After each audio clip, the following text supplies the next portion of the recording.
The easiest way to measure a person's character is to watch how they treat someone they believe can offer them nothing. On a gray Thursday afternoon, when rain painted thin silver lines across the streets of downtown Chicago, and the lunch crowd filled every table inside Whitmore House, the flagship restaurant of one of America's fastest-growing luxury dining groups, a man in a faded brown jacket paused beneath the glowing sign and quietly studied the people walking in. His boots carried the dust of long miles. His jeans were worn at the knees. A knitted cap shaded part of his face, and the canvas backpack resting on one shoulder looked old enough to have crossed the country more than once. To everyone passing by, he looked like someone searching for warmth before the next storm. No one noticed the expensive watch hidden beneath his sleeve. No one recognized the calm gray eyes that had appeared on the covers of business magazines for years. Nathan Whitmore preferred it that way. The restaurant had once been his dream, built from a single-family diner where his mother believed every guest deserved the same smile, whether they ordered a cup of coffee or the most expensive steak on the menu. Somewhere along the journey from one neighborhood restaurant to more than 200 locations across America, Nathan had begun wondering whether that promise still existed. Reports looked excellent. Customer surveys praised the service. Managers celebrated record profits. Yet numbers had never convinced him the way ordinary moments did. He reached for the polished brass handle, but before he could open the door, a sharply dressed host glanced toward him through the glass and frowned. The young man hesitated just long enough to make the message clear. Guests in tailored suits entered immediately. A family carrying shopping bags stepped inside with cheerful greetings. Nathan remained outside another few seconds, invisible despite standing directly in front of the entrance. He simply waited. Patience often revealed more than confrontation ever could. Inside, conversations floated beneath soft jazz music. Crystal glasses reflected warm amber lights. Fresh bread filled the air with a comforting aroma that reminded Nathan of the tiny kitchen where his mother used to wake before sunrise. Finally, the door opened, though not because anyone had invited him. A couple leaving after lunch nearly brushed past him without making eye contact. As Nathan stepped inside, the polished marble floor caught the rainwater dripping from his jacket. A nearby server rolled her eyes before quickly turning away. Another employee whispered something that earned a quiet laugh from the hostess. No one offered to take his coat. No one welcomed him. They simply hoped he would disappear. Then another voice interrupted the silence before it could become embarrassment. "Good afternoon, sir. Welcome in. It's colder than it looks outside." Nathan turned toward the sound. Claire Bennett stood beside the service station, holding a menu against her apron. Her blonde hair was tied neatly behind her head, and although the lunch rush had clearly exhausted everyone around her, her smile carried no trace of performance. It was simple, genuine. She stepped forward without hesitation and gently pulled out a chair near the front windows. "Would this table be comfortable for you, or would you prefer somewhere quieter?" she asked. Nathan looked around. Several co-workers exchanged puzzled glances. One of them subtly shook his head as if warning her she was wasting valuable time on the wrong customer. Claire ignored every silent opinion. "The window is nice," Nathan answered softly. "Thank you." "My pleasure," Claire replied. "Can I bring you some hot coffee while you look over the menu? It's on the house until you decide what you'd like." Nathan met her eyes for only a moment. But in that single glance, he saw something he had not found in months of executive meetings, quarterly reports, or polished presentations. She wasn't serving a jacket. She wasn't serving a wallet. She was serving a person. And without realizing it, Claire Bennett had just become the first chapter in a story that would change far more than a restaurant. Claire Bennett disappeared into the rhythm of the dining room as naturally as rain disappeared into the Chicago River. She moved quickly without ever appearing rushed, balancing polished plates across one arm while greeting every table with the same warm expression. A businessman in an Italian suit received exactly the same smile as the retired couple splitting a bowl of soup. A college student counting dollar bills before ordering was treated with the same respect as the attorney celebrating a successful case in the private dining room. She had learned long ago that dignity did not come with a price tag. Nathan quietly unfolded the menu, but spent far more time watching the people around him than reading the list of entrees. The restaurant looked flawless from a distance. Crystal glasses sparkled beneath golden lights. Fresh flowers decorated every table. Soft piano music drifted through hidden speakers.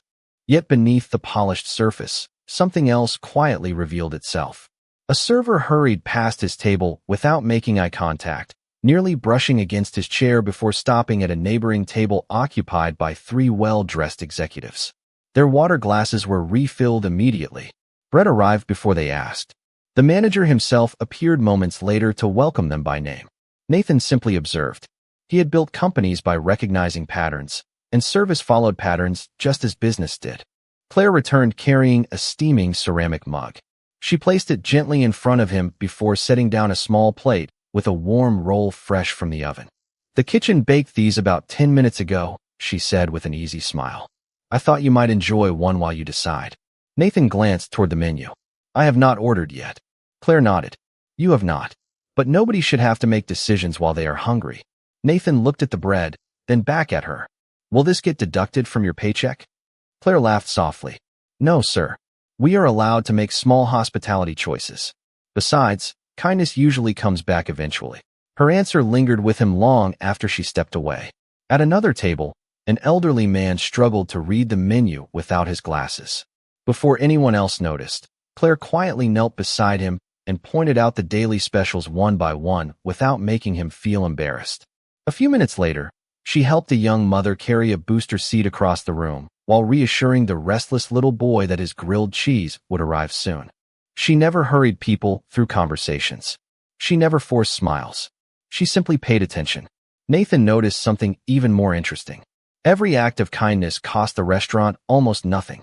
A little extra time, a fresh roll, a patient explanation. Yet those tiny moments carried more value than expensive decorations ever could. Near the hostess stand, however, the atmosphere felt different.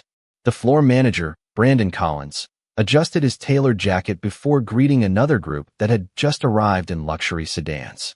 His voice suddenly became brighter, his posture straighter. Several employees immediately shifted their attention toward the new guests, leaving other tables waiting. Brandon glanced across the dining room until his eyes settled briefly on Nathan. His expression tightened. He walked toward Claire and lowered his voice, though not enough to escape Nathan's hearing. "Table 12 has been sitting here long enough. If he only wants coffee, we need the seat for paying customers." Claire answered politely without changing her expression. "He is looking at the menu now. I think he is still deciding." Brandon folded his arms. "People dressed like that usually order one cup and stay all afternoon." Claire looked toward Nathan for only a second before returning her attention to the manager. Or maybe they have had a difficult week and deserve a peaceful lunch. Either way, he is our guest. Brandon sighed with visible frustration. "Just keep the premium tables available." He walked away before Claire could respond. Nathan lowered his eyes to the untouched coffee, hiding the faint smile that threatened to appear. Nobody in the restaurant realized the conversation they had just dismissed would matter far more than any sales report waiting on his desk. Claire returned once again, this time carrying a glass of ice water without being asked. "Have you decided?" she asked gently. Nathan closed the menu. "Yes, I believe I have. But I think I am here for something much bigger than lunch." Claire smiled, assuming he was joking. "Well, whatever brings you here today, I hope you leave feeling a little better than when you walked in." Nathan quietly nodded because, without realizing it, she already had. The lunch crowd continued to thicken as the steady sound of conversations blended with the soft clinking of silverware and glasses, creating the polished atmosphere that had made Whitmore House one of Chicago's most sought-after restaurants. Nathan Whitmore quietly stirred his coffee without taking a sip. His attention never lingered on the expensive artwork or the carefully arranged floral displays.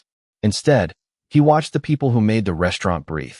Every smile, every impatient glance, every hurried decision, every overlooked guest. Years earlier, before magazine covers and boardrooms had become part of his life, Nathan had worked behind a diner counter beside his parents. His father had taught him how to grill burgers. His mother had taught him something far more valuable. She believed that every person who walked through the front door carried a story nobody else could see. Whether someone arrived wearing work boots, a business suit, or clothes faded by difficult seasons, they deserved to leave feeling respected.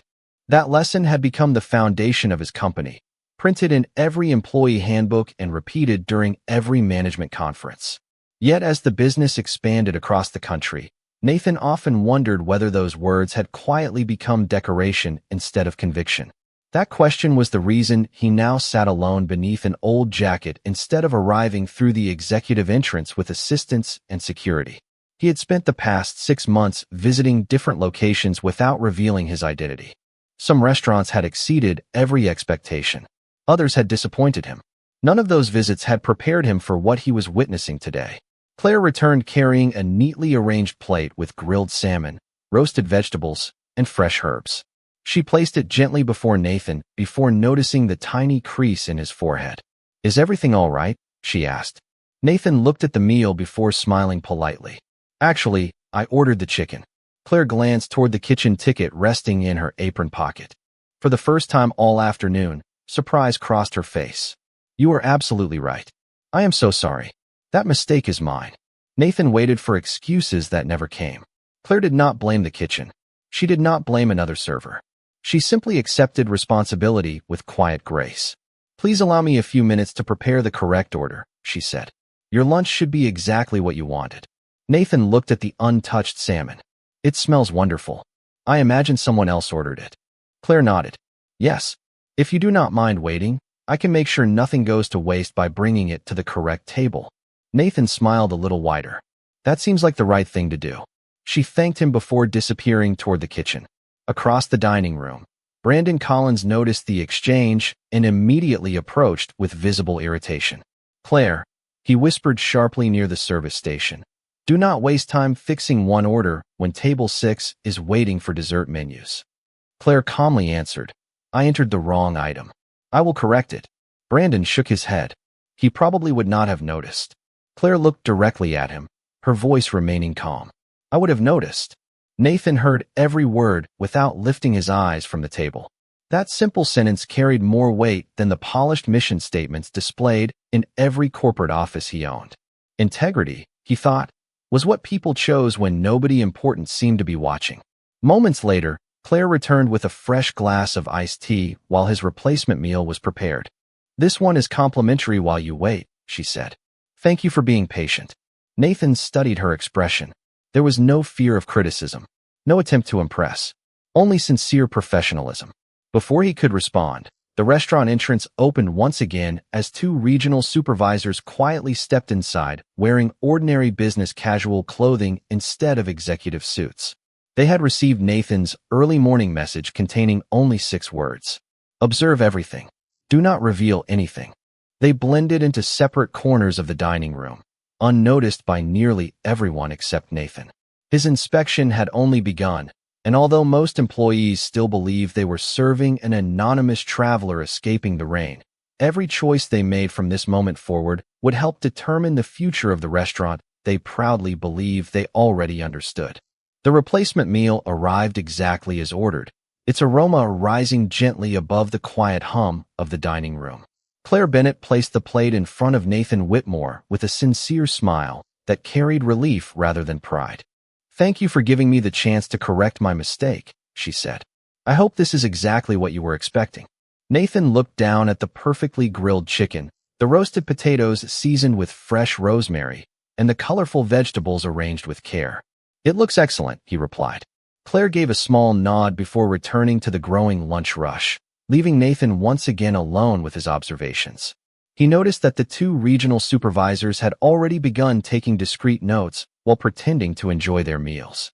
They watched the room from different angles, just as he had instructed. No names, no interruptions, only honest observation. A few minutes later, the front doors opened again, allowing a burst of cool autumn air to drift through the restaurant. 4 well-dressed investors entered together, their tailored suits and polished shoes immediately drawing attention. Brandon Collins hurried across the dining room before the hostess could even greet them. His smile widened. His voice became noticeably warmer. Chairs were pulled out before anyone asked. Complimentary sparkling water appeared almost instantly. Several servers who had ignored Nathan's table only moments earlier suddenly competed for the opportunity to assist the new arrivals. Nathan quietly watched the dramatic shift with calm eyes. Luxury, he reminded himself, should never depend on appearance. Yet that invisible rule had quietly taken control of the room. At nearly the same moment, An elderly couple entered through the same doors. The gentleman leaned slightly on a wooden cane while his wife carefully held his arm. Their clothes were neat but modest, and they paused politely near the entrance, waiting to be acknowledged. Nearly 30 seconds passed before anyone looked their way. Brandon remained focused on the investors. The hostess glanced nervously between both parties before stepping toward the wealthy guests again. Claire noticed the couple from across the dining room. Without hesitation, she walked directly toward them carrying 2 menus beneath her arm. "Welcome," she said warmly. "Please take your time. We have a comfortable table by the fireplace if that would make walking a little easier." The older gentleman smiled with quiet gratitude. "That would be wonderful. Thank you." Claire slowed her pace to match theirs, never making them feel rushed. She waited until they were comfortably seated before offering water and explaining the lunch specials with the same patience Nathan had experienced earlier. Watching her, Nathan found himself remembering his mother once again. She used to say that kindness could never be rushed because people always remembered how someone made them feel long after they forgot what they ordered. Brandon noticed Claire helping the elderly couple and frowned. As she returned toward the kitchen, he stepped into her path. "Those guests can wait a few minutes," he said quietly. "Our priority is table 4. They spend thousands of dollars every month." Claire answered respectfully. "Every table is my priority once they walk through our door." Brandon sighed in frustration. "You are too idealistic for this business." Claire simply smiled. "I hope not." Nathan lowered his fork, pretending to study the menu while listening carefully.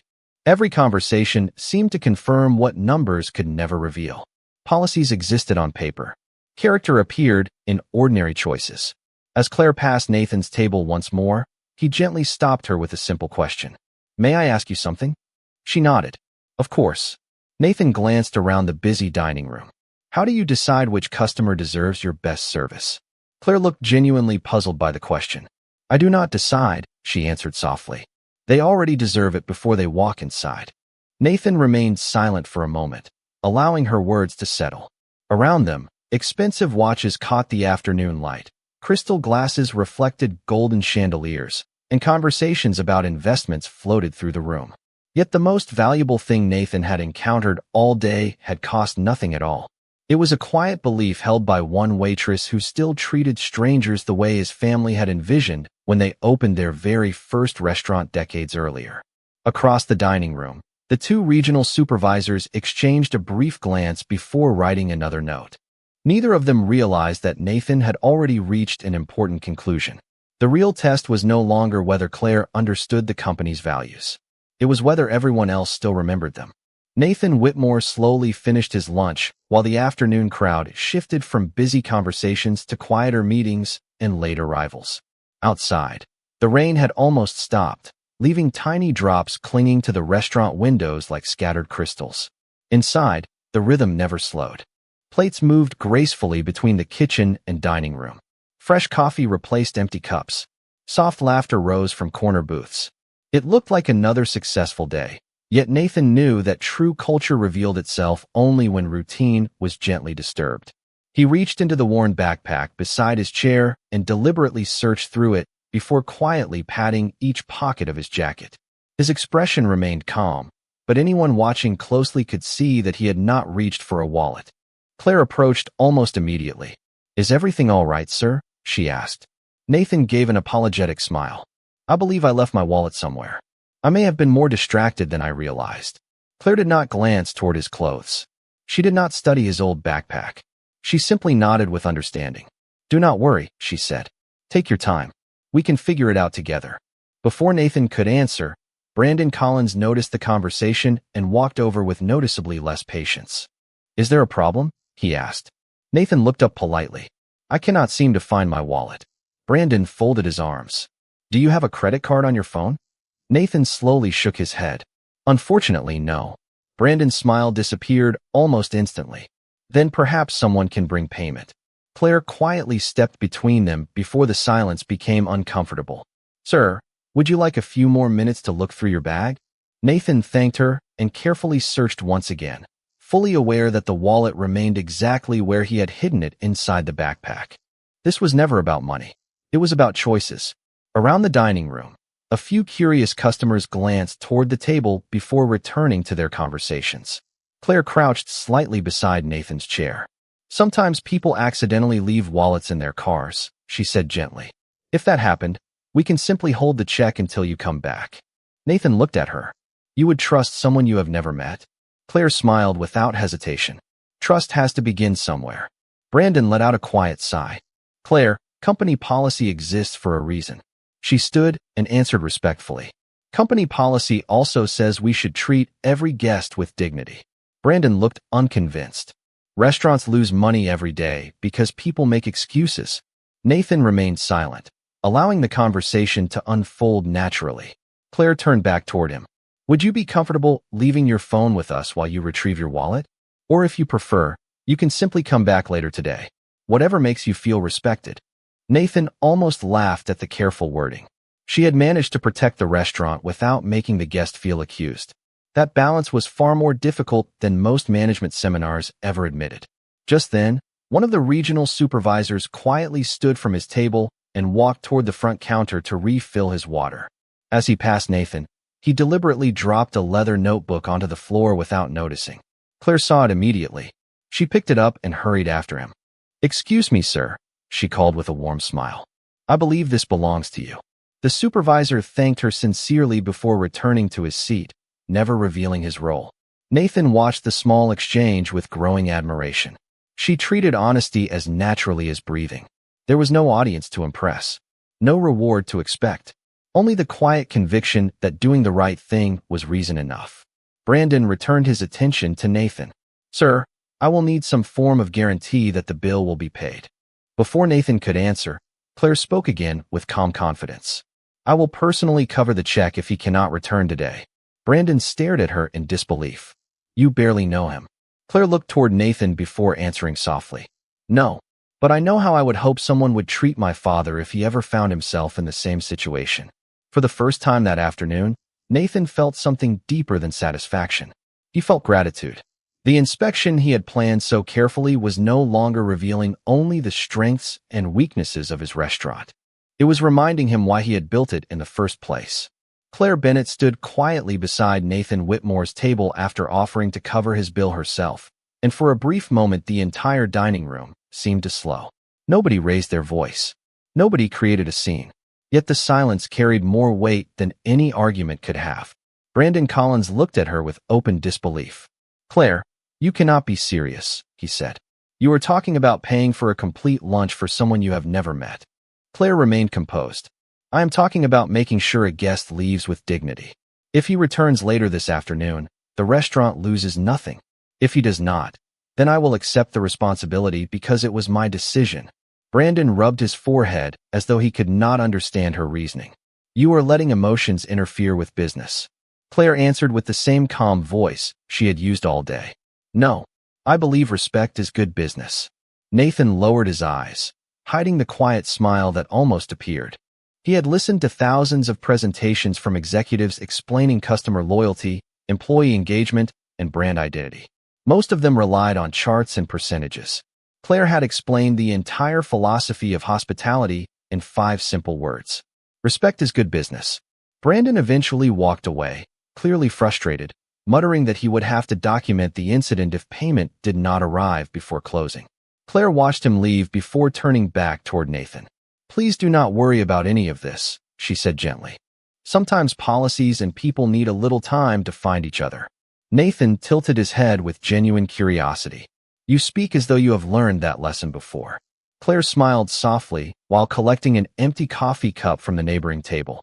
My father owned a small hardware store when I was growing up in Indiana. We never had much money, but he knew every customer by name. One winter, an older gentleman came into the store needing supplies to repair a broken porch before another snowstorm arrived. He reached into his pocket and realized he had forgotten his wallet at home. My father handed him everything anyway. I asked him later why he took the risk. He told me that if someone looked embarrassed before they looked dishonest, they usually deserved trust before suspicion. Nathan listened without interrupting. Claire continued working as she spoke, wiping a nearby table with practiced care. The man came back the next morning, paid every cent, and spent the next 15 years buying everything from our store. He used to tell everyone in town that my father never sold lumber or paint. He sold respect. Nathan looked through the rain-spotted window toward the busy street outside. And you never forgot that. Claire shook her head. Some lessons are too valuable to leave behind. Across the dining room, one of the regional supervisors quietly observed the conversation while pretending to review emails on his phone. The other discreetly noted the exact time and the names involved. Neither had been instructed to evaluate Claire alone. They were measuring leadership throughout the restaurant. Who stepped forward? Who stepped away? Who protected people? Who protected appearances? Nathan understood that culture was never built by speeches. It was built by hundreds of tiny choices made when nobody believed they were being evaluated. Just then, an elderly woman near the fireplace accidentally knocked a cloth napkin onto the floor with her cane. Before anyone else noticed, Claire crossed the room, picked it up, replaced it with a fresh one, and asked whether the woman needed anything else. She returned only after making certain the couple was comfortable again. She never glanced toward Nathan to see whether he had been watching. She simply moved to the next table, the next request, the next opportunity to make someone feel welcome. That quiet consistency impressed Nathan even more than dramatic acts of kindness ever could. People could perform generosity for a few minutes. Character appeared when kindness became routine. Nathan slowly reached into the inside pocket of his worn jacket and felt the edge of a folded business card resting there beneath the disguise he had worn all afternoon. The time for observation was almost over. Very soon the quiet lunch service would give way to a truth that nobody in the restaurant expected. Yet before revealing who he really was, Nathan realized he had already discovered the answer to the question that had brought him there. The values his parents had built were not completely gone. They were still alive in one waitress who never asked whether a stranger deserved respect because, in her heart, that question had never existed at all. The afternoon light slowly pushed through the clouds, sending pale rays across the polished floor as the lunch rush began to fade. Empty tables appeared one by one, and the steady rhythm of the restaurant softened into a quieter pace. Nathan Whitmore looked around the dining room one last time before calmly reaching into his worn backpack. This time he did not pretend to search. Instead, he removed a slim leather portfolio that looked strangely out of place beside the faded canvas bag. Claire noticed the change immediately, but said nothing. She simply waited, believing every guest deserved patience until the very end of their visit. Nathan opened the portfolio and carefully removed a simple black business card. Without a word, he placed it on the table beside the unpaid check. Claire glanced down politely, expecting the card of a local business owner or perhaps an attorney who would return later with payment. The moment her eyes settled on the embossed silver letters, her expression changed. She looked at the card once, then again. Slowly she lifted her eyes toward the man sitting quietly before her. Nathan offered a small, almost apologetic smile. "Would you mind asking your manager to join us?" Claire hesitated for only a second before nodding. She had no idea what was about to happen, but something in his calm voice made her trust the request. Brandon Collins approached with measured confidence, already preparing another explanation about payment procedures. "Sir, if this concerns the bill, we can certainly discuss." His sentence stopped halfway. Claire silently handed him the business card. Brandon's face lost its color almost instantly. He turned the card over as though hoping he had misread it. Then his eyes slowly lifted toward Nathan. "Mr. Whitmore," he whispered. Nathan gave a slight nod. "Good afternoon, Brandon." The manager stood perfectly still. Every confident word he had spoken throughout the afternoon seemed to disappear. One of the regional supervisors quietly stood from his table and walked over. The second followed only moments later. They greeted Nathan with respectful handshakes that everyone in the dining room could clearly see. Nearby conversations faded into silence as servers stopped walking and customers turned toward the unexpected gathering. The hostess covered her mouth in disbelief. One waiter quietly muttered, "That is him." Within seconds, whispers traveled across the restaurant faster than any announcement could have. The man everyone believed was an ordinary traveler was the founder and owner of the entire Whitmore House restaurant group. Brandon instinctively straightened his jacket before speaking again. "Sir, I had no idea." Nathan looked at him with the same calm expression he had maintained all afternoon. "You are right," he replied gently. "You did not." There was no anger in his voice. No satisfaction. Only quiet honesty. Claire remained standing beside the table, still trying to understand everything she had witnessed. She searched her memory, replaying every conversation they had shared, every cup of coffee she had served, every apology she had offered after the incorrect meal. Nathan turned toward her and smiled exactly as he had when he first entered the restaurant. "Miss Bennett," he said warmly, "thank you for treating me like a guest instead of a reputation." Claire lowered her eyes for a moment, almost embarrassed by the attention. "I was only doing my job." Nathan gently shook his head. "No, you were protecting something much more valuable than a job." The dining room remained completely still.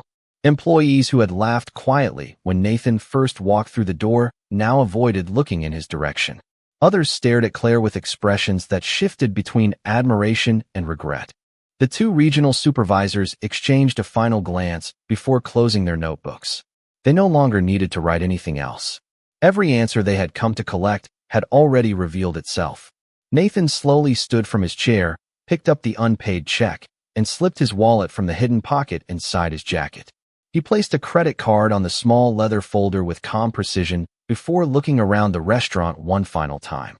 The inspection had ended, but the most important conversation of the day was only beginning. No one moved.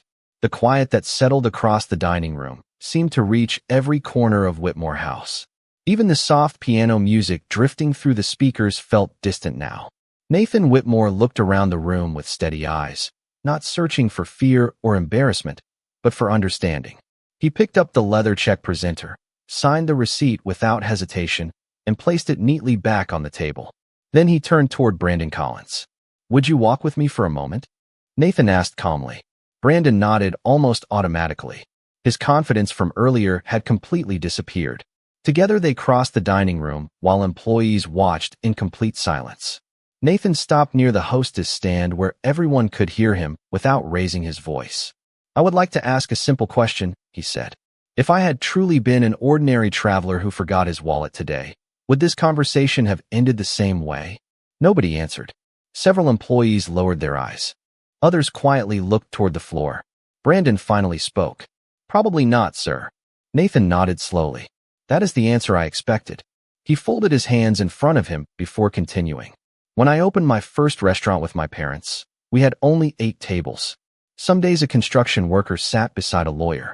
Some evenings a family celebrating a birthday shared the room with someone eating alone after a difficult day at work. My mother never asked who deserved the better welcome. She believed the front door erased every difference." The room remained perfectly still. Nathan looked toward one of the large windows where the rain had finally stopped. Success changes companies in ways that happen so gradually people rarely notice. New furniture arrives. Better equipment, larger profits, more locations. Sometimes, without realizing it, people begin serving appearances instead of human beings. Brandon swallowed quietly. "I failed that lesson today." Nathan met his eyes with kindness rather than disappointment. "You are not the only one." He glanced around the dining room.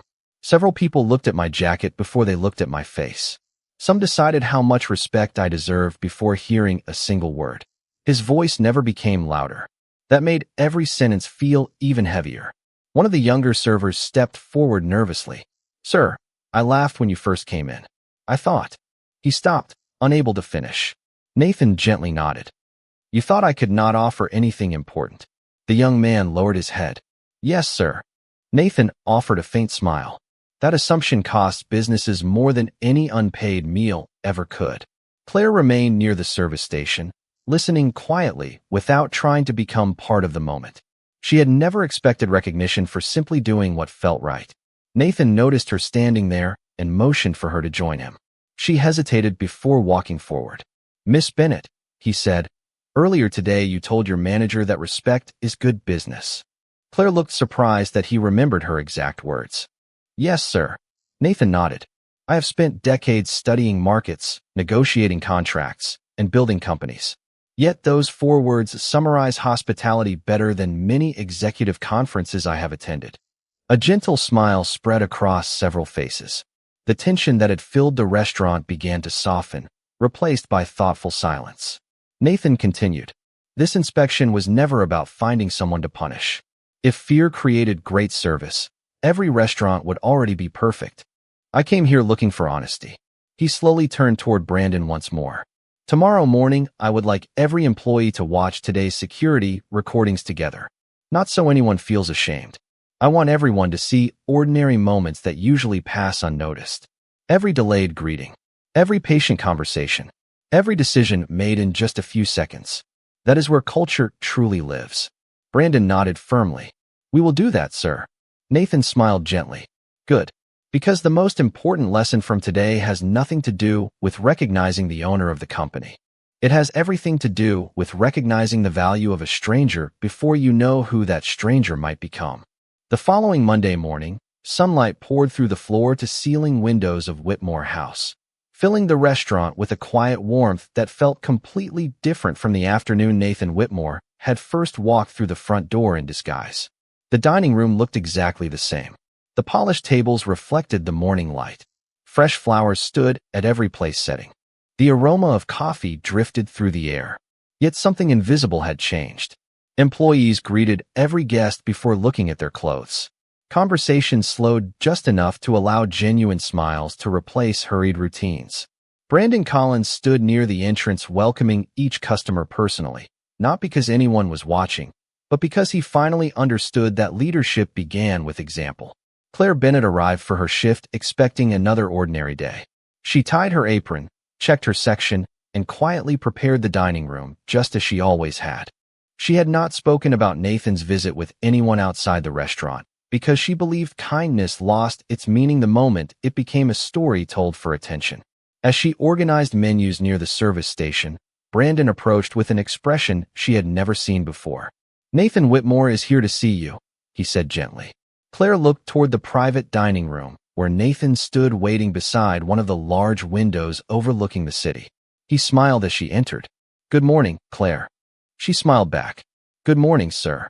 Nathan motioned toward a chair, but remained standing himself. I wanted to thank you one more time before I returned to New York. Claire shook her head politely. You already thanked me yesterday. Nathan laughed softly. That was for your service. Today I am thanking you for reminding me why I started this company. He placed a simple folder on the table. There was no dramatic announcement. No audience. No photographers. Claire opened it carefully and found a letter bearing the Whitmore Hospitality Group seal. Nathan waited until she finished reading. Her eyes slowly widened with surprise. Regional Director of Hospitality Culture, she whispered. Nathan nodded. The position did not exist until this morning. Claire looked up in disbelief. Sir, I have never managed a company. No, Nathan answered. You have done something much harder. You have lived the values that companies spend years trying to teach. Claire looked back at the letter. Why me? Nathan stepped toward the window and looked down at the busy streets below. Because you never changed the way you treated me after learning who I was. The only thing that changed was everyone else. Silence settled comfortably between them. It was the kind of silence that needed no explanation. Nathan finally turned back toward her. I can hire talented executives. I can recruit experienced managers. What I cannot manufacture is character. Character has to be chosen every single day. Claire carefully closed the folder. If I accept, I only have one request. Nathan smiled. Name it. Every new employee should spend one day serving tables before attending any management meeting. They should meet real people before they study reports. Nathan's smile became even wider. I was hoping you would say something exactly like that. 3 months later, every new manager across the Whitmore Hospitality Group began training with that simple tradition. The lesson was never about memorizing policies. It was about learning to see people before seeing positions, appearances, or assumptions. Guests noticed the difference. Employees noticed the difference. The restaurants became known not only for exceptional food, but for a feeling that every person who entered belonged there. On quiet afternoons, Claire could still be found serving tables instead of hiding in an office because she believed leadership was strongest when it remained close to the people it served. And whenever someone asked Nathan Whitmore what the greatest investment of his career had been, he never mentioned a company, a building, or a financial deal. He simply smiled and said that one rainy afternoon, an ordinary waitress reminded him that luxury begins with respect, and that the strongest businesses are not built by impressive buildings or famous names, but by ordinary people who choose kindness long before they know who is standing in front of them.